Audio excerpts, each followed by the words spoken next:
você traz um elemento que ele puxa vários outros, né? Quando você traz a questão da responsabilidade, né? De quem é responsabilidade de todo esse processo.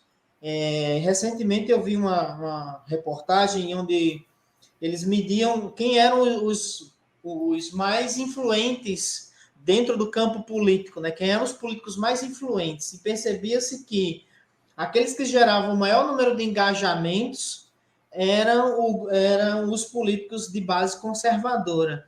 E eram também as pessoas que mais estavam presentes na rede. E quando a gente fala isso, a gente traz um pouco do que o marketing digital trabalha a partir do engajamento por publicidade, do engajamento por anúncio, do engajamento, seja de maneira orgânica ou utilizando a inteligência artificial, mas que vai impactar diretamente na ponta.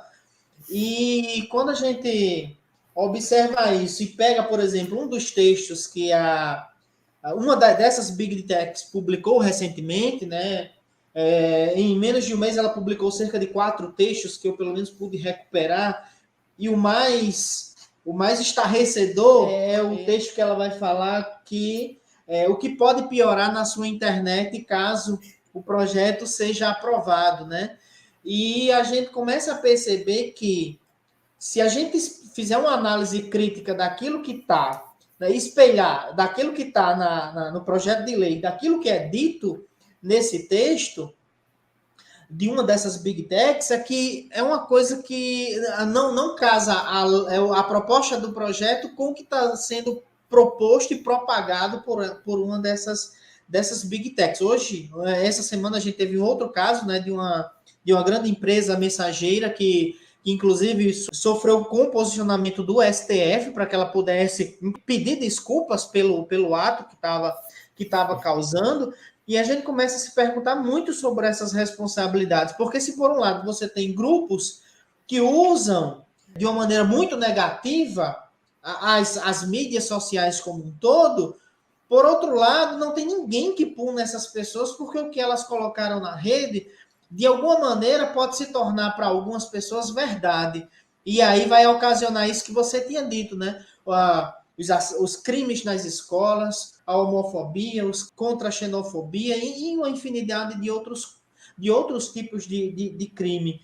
Então, por que é tão difícil entender que essas Big Techs elas são corresponsáveis por tudo isso? É meramente um aspecto mercadológico que a gente coloca dentro desse debate, ou existem outros aspectos, como o ideológico, que podem impulsionar também a forma dessas grandes multinacionais perceberem a sociedade? Porque na prática a gente vai percebendo que há uma complexidade de elementos tão grande que talvez seja muito pequeno a gente pensar que é só meramente uma questão mercadológica. Se a gente pegar, por exemplo, o que aconteceu recentemente com o Twitter, né, com a compra do Twitter, a gente vai ver que não é só uma questão mercadológica. Como é que você vê isso dentro desse turbilhão de coisas que tem acontecido, né? E quem a gente vai responsabilizar por tudo isso?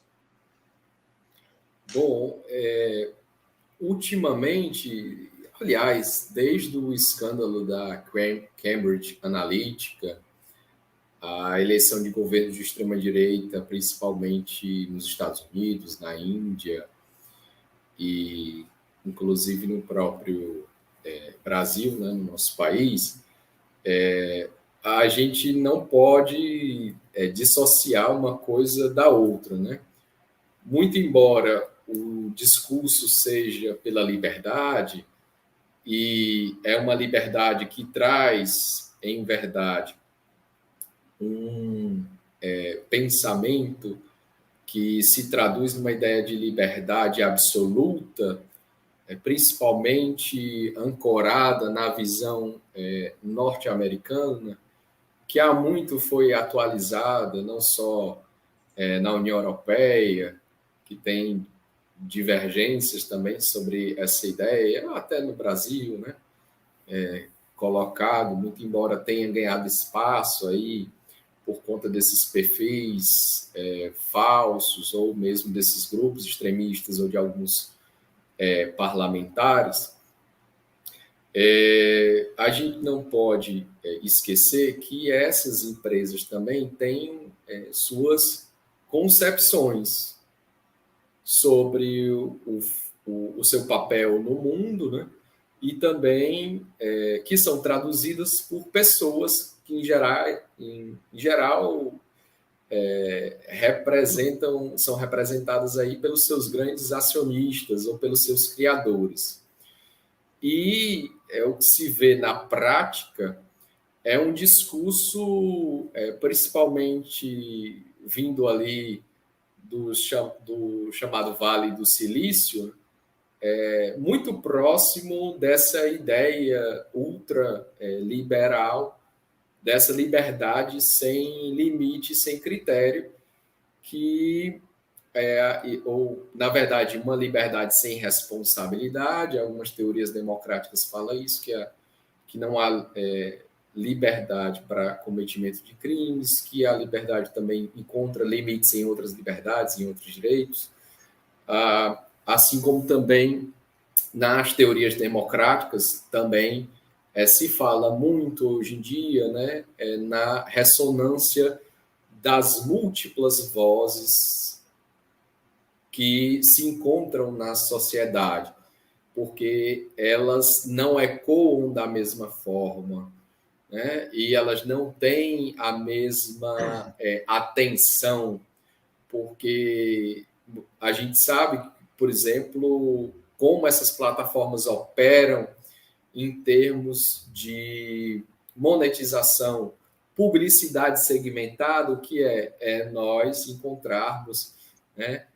ali uma maneira de alcançar determinado tipo de público, que tem determinado tipo de perfil que nós analisamos, e fazer com que essa mensagem chegue até aquela pessoa e induza algum tipo de comportamento, que não é só, como você bem disse, o consumerista, certo? Então, o que a gente vê no discurso dessas pessoas, né, muitas vezes essa ideia, e é um discurso que afasta da análise também a crítica que eventualmente possa surgir sobre o poder político que essas plataformas também têm, que ajuda a eleger parlamentares, né? Que faz com que se ganhe simpatia de servidores do Estado por conta de patrocínio de visitas, de patrocínio, olha aqui um serviço gratuito para universidade, um serviço gratuito aqui para uma determinada agência para funcionar, e uma hora a conta chega, né? Quem paga a banda pede a música, né? Então, não dá para dizer, né, que esse poder se restringe só a um poderio econômico. O caso do Twitter fica bem patente porque aquelas demissões ocasionadas pelas declarações de Elon Musk e por conta das suas decisões desastrosas que fazem hoje o Twitter responder certas críticas com um emoji de poop, né? E em nome dessa terra sem lei e de ninguém,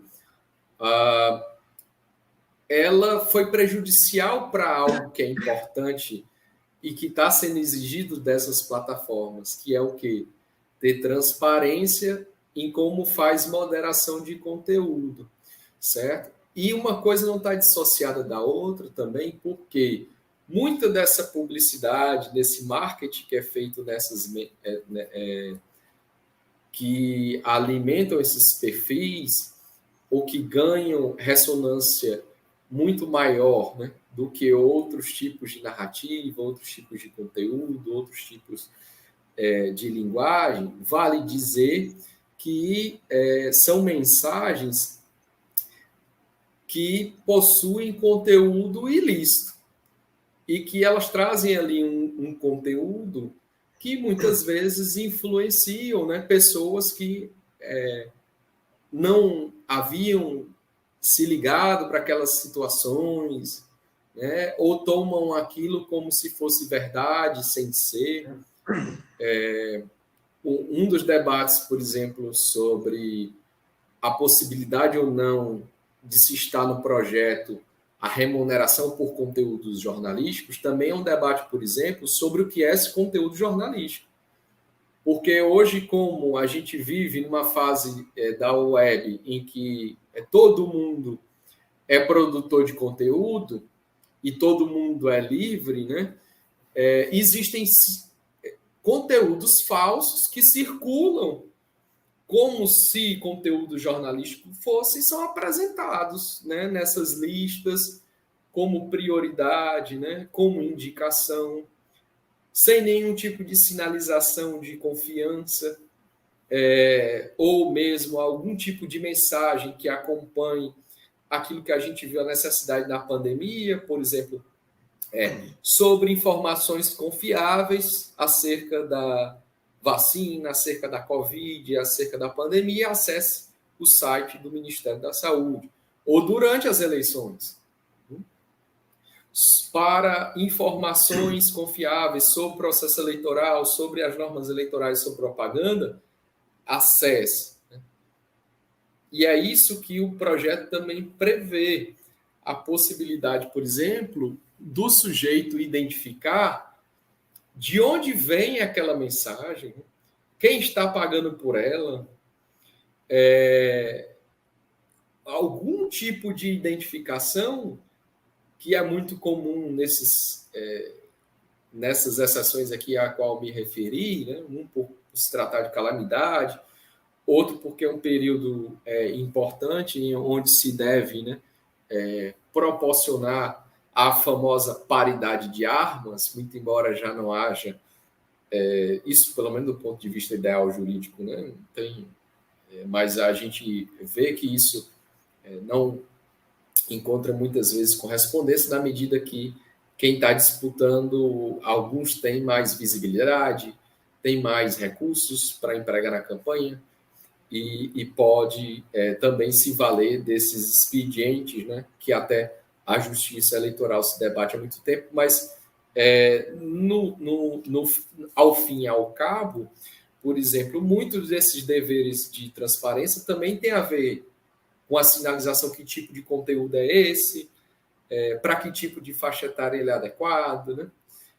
Porque também o que se mostrou é que as nossas crianças e adolescentes também estão expostos, né? Que não há, por mais orientações que os pais, né, que o Estado, as escolas deem, né, de fácil acesso a também alguns tipos de conteúdos que circulam, né, que também são prejudiciais, né, para o seu desenvolvimento, etc., até para a própria formação. Então, o que eu quero dizer é basicamente o seguinte, né, não há anúncio inocente.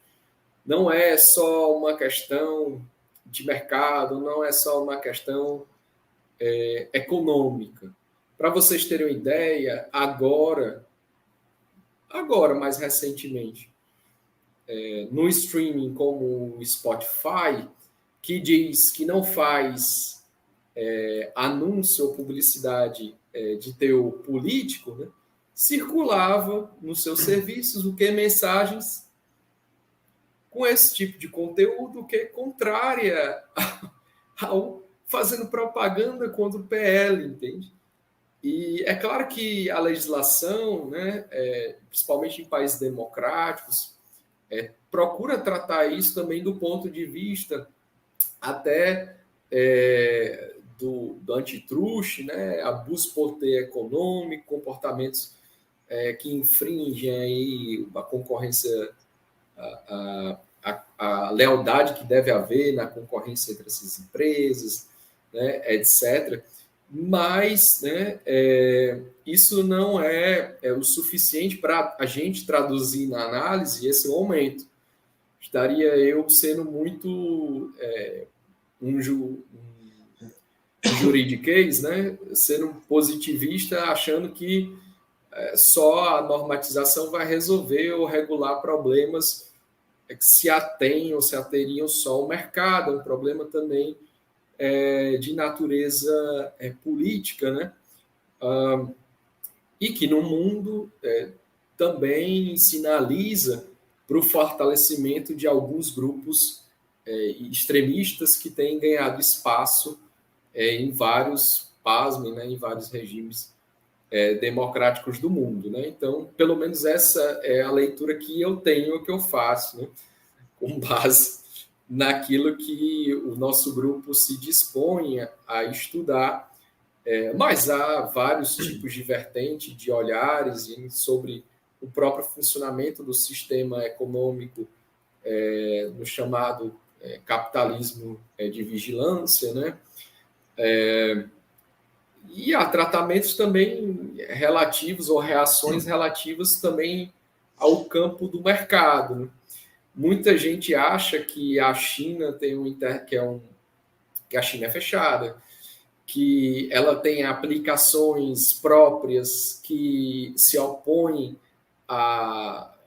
às empresas norte-americanas que são sediadas no Vale do Silício e que dominam basicamente o mercado no mundo todo, etc. Né? Mas a posição chinesa, que é tida apenas como uma posição ideológica, vinculada a uma ideia de Estado autoritário, também é uma posição econômica, né?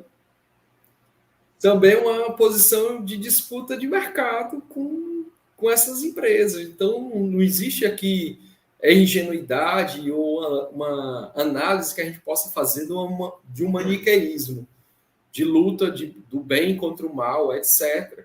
Até porque o modelo que está sendo proposto aqui é um modelo que beneficia o usuário, pelo menos na sua ideia central, que vai beneficiar o usuário de alguma forma, tanto do lado A quanto do lado B. Hoje, os que se dizem contra o PL, um dia desses estavam na tribuna do parlamento reclamando que Twitter era autoritário, que Facebook era autoritário, que tinha derrubado o perfil, a conta, removido o conteúdo, sem notificá-lo, sem dar a oportunidade dele se defender, etc. Né? Então, o famoso lema que foi dito recentemente na audiência da Câmara, né? Pau que dá em Chico também bate em Francisco. Então, democracia é tentar achar uma solução agora, né, consensuada, que minimamente crie regras que possam ser aplicadas, né, universalmente a esses modelos de negócio, esses tipos de serviço que circulam na nossa rede e está presente na vida do brasileiro. O brasileiro é um dos sujeitos que mais acessa a internet do mundo, de forma ruim, mais acessa, e passa mais tempo na internet dentro dessas redes, tanto que ele confunde internet com essas plataformas, né? Achando que internet só existe essa camada, né?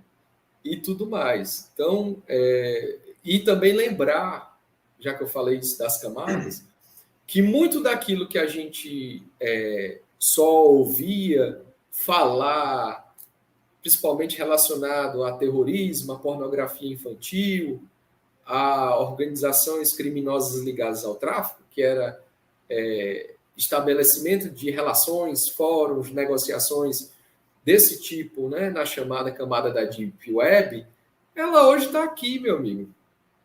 Né? Nadando no nível do mar, que é a superfície, que está para todo mundo, né? E ainda assim sem controle algum, né? Sem responsabilidade nenhuma. Então não dá para a gente achar que isso é uma coisa normal, né? Que não tem efeitos e consequências jurídicas também, né? E que muitas vezes o papel do judiciário ou dos órgãos de segurança, né? Dos órgãos de investigação, do Ministério Público, é enxugar gelo, se não houver uma perspectiva em que haja participação, colaboração e que essas plataformas entendam que elas fazem parte desse ecossistema e que isso tem que ser levado também, né, a uma participação, né, da sua alçada, a gente vai ficar nesse ambiente digital inóspito, né? Um ambiente digital onde as pessoas não dialogam mais ou não conseguem mais debater um tema sério, onde a gente não sabe mais a diferença entre o que é lícito e ilícito, onde não se sabe o que é aquilo que é um conteúdo minimamente confiável, independentemente da sua origem, né? O grau de confiabilidade nesse sentido, e que existem situações que são de uma maior gravidade, que devem ser tratadas, né, proporcionalmente, né, de acordo com a necessidade dessas gravidades, como a gente viu em relação aos ataques nas escolas, mas é só para citar um exemplo, um único exemplo, né? Então, basicamente, o que eu posso dizer é o seguinte, né? Em resumo, se a coisa continua como está, do ponto de vista político no Congresso, no poder não existem vazios. Se há muito ruído comunicacional, né? Muita falta de entendimento, muita falta de consenso, se o Congresso não age, alguém vai lá e regula. E não vai ser só as plataformas. O Judiciário brasileiro já deu o seu recado, né? Então, o discurso da autorregulação, né, numa ideia, não posso nem dizer utopista, mas porque utopia de quem? Mas pelo menos um discurso que é ideológico também, né? Porque se você defende um modelo simplesmente autorregulado, isso está vinculado também com outros princípios e pressupostos ideológicos de que aqui não pode apitar o Estado e aqui não pode dar o seu pitaco à sociedade civil. Só quem pode dizer alguma coisa são as empresas do setor, os seus acionistas, os seus sócios, né? Ou os seus servidores, funcionários, etc.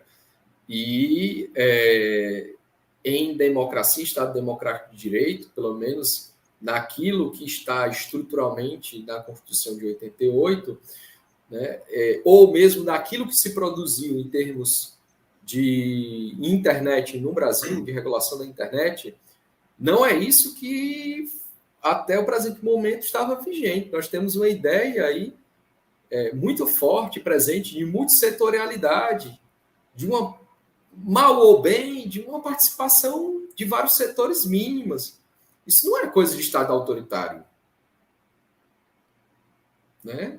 Isso não dá para dizer que isso seja uma proposta autoritária, né? Assim como também não dá para a gente atribuir responsabilidades ou maiores responsabilidades às plataformas, porque de alguma maneira já existia um regime de responsabilidade com o Marco Civil da internet, sem ter quem aplique essas sanções. Estabelecer sanções, estabelecer um regime de responsabilidade, e vai ser aplicado por quem? Né? Então a gente precisa acabar com esse pavor, esse medo no Brasil, dessas dicotomias que parecem que saíram dos filmes da Marvel, da DC Comics, né? As coisas são complexas, são difíceis mesmo. A gente tem que encarar esses debates. Não é um assunto fácil, não. Né? Eu, pelo menos, tenho umas convicções aqui de coisas que não deveriam estar aqui. mas no ponto central daquilo do PL tem que ser aprovado, eu acho positivo, ou pelo menos a tentativa. O que não dá é para a gente continuar sem nenhum horizonte. A Europa entendeu isso. Muita coisa do que está aprovado na Lei de Serviços Digitais é inovador. Vai experimentar? Pode dar certo, pode dar errado. O que não dava certo mais era só trabalhar com a lógica de códigos de conduta, achando que as empresas do Vale do Silício vão se autorregular, vão emitir relatórios e etc., e vão se ajustar por livre e espontâneo voluntarismo. Aí isso sim é ingenuidade. Pelo menos na minha perspectiva. Eu acho uma ingenuidade. Certo?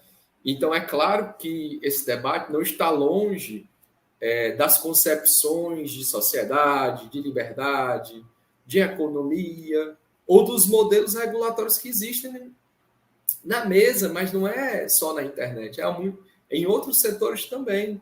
Né? Não dá para a gente fazer essa desconexão, né? Desconectar disso, certo?